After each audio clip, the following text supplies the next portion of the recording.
Bonjour, on se retrouve pour une nouvelle série « Comment manger selon nos besoins naturels avec le régime paléolithique ».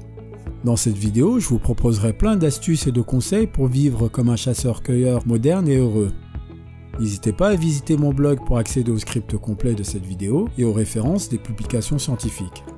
Vous le savez, je ne vous parle jamais d'un régime alimentaire sans faire le tour complet de sa méthode, ses bienfaits et ses conséquences. Alors pour le régime paléolithique, c'est parti.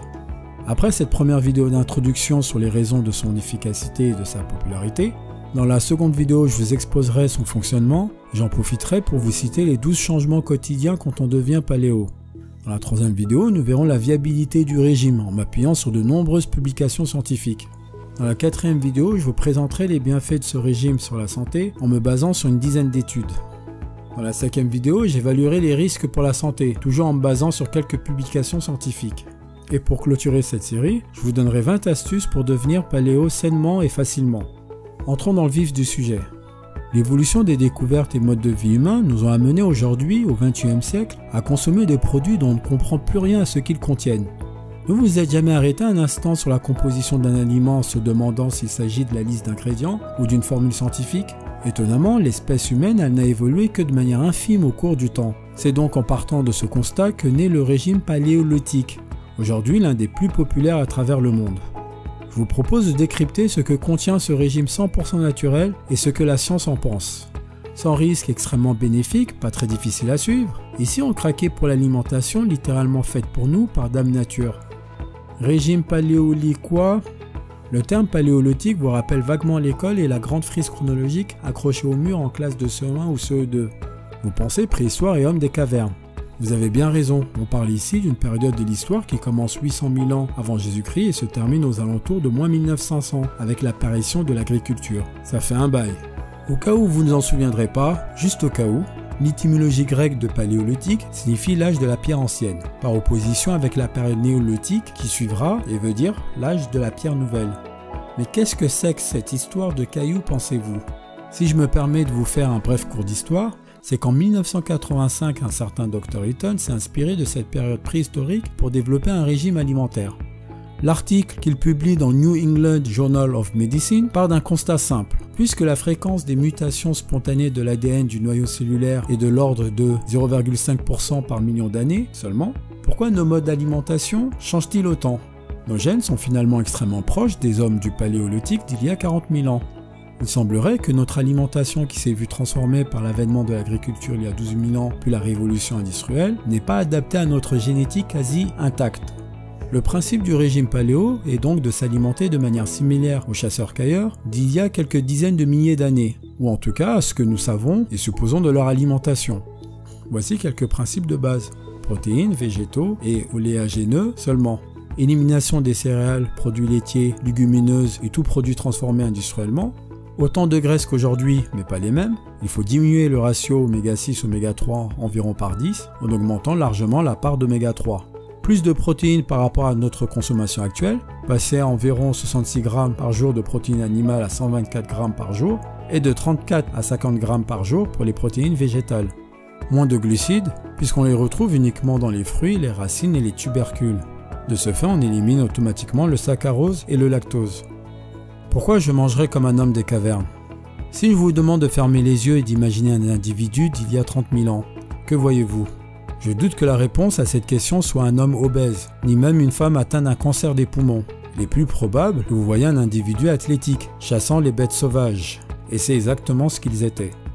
Avec un mode de vie actif et une alimentation à l'état brut, les chasseurs-cueilleurs souffraient de bien moins de maladies chroniques que nous.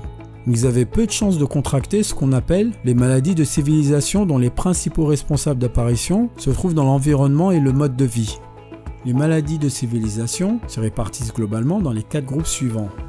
Maladies cardiovasculaires, hypertension, cardiopathie, athérosclérose, AVC, maladies du métabolisme, diabète, obésité, maladies auto-immunes et de l'immunité, hépatite chronique, rhumatisme inflammatoire, allergies de toutes sortes. Maladies dégénératives, rhumatisme, affections neurologiques et sensorielles, cancer. Les modes d'alimentation paléolithiques, car au fond c'est plus qu'un simple régime, éliminent une grande partie des facteurs provoquant ces maladies de civilisation. Le régime paléo pourrait vous tenter afin de prévenir d'un certain nombre de maladies chroniques, en plus de vous permettre de retrouver un poids plus sain. Je vous explique tout ça en détail dans une autre vidéo de la série. Le régime paléo star des réseaux. Très nombreux sont ceux qui ont suivi un régime paléo, ou le suivent encore aujourd'hui, en particulier en Amérique du Nord. Ce mode d'alimentation est hyper populaire et il y a des tonnes de ressources sur toutes les plateformes. Quelles sont les raisons de cette popularité ? Sûrement d'abord parce que la logique derrière le régime est facile à comprendre et tombe relativement sous le sens. Manger ce que la nature a rendu immédiatement accessible à l'homme et qui donc correspond à ses véritables besoins génétiques. Les bienfaits sur la santé et la perte de poids induits par le régime sont bien sûr des points forts de son succès. Je vous en parle en détail un peu plus loin dans une autre vidéo de la série. Puis il faut le dire, la vie du XXIe siècle est remplie de stress, de pollution, de maladies, de dépression morale. Le retour aux sources d'une manière générale est de plus en plus envisagé. Agriculture biologique, énergie renouvelable, permaculture, habitat naturel, mode de vie autosuffisant, baisse de la consommation, diminution de sa production de déchets, retraite digitale.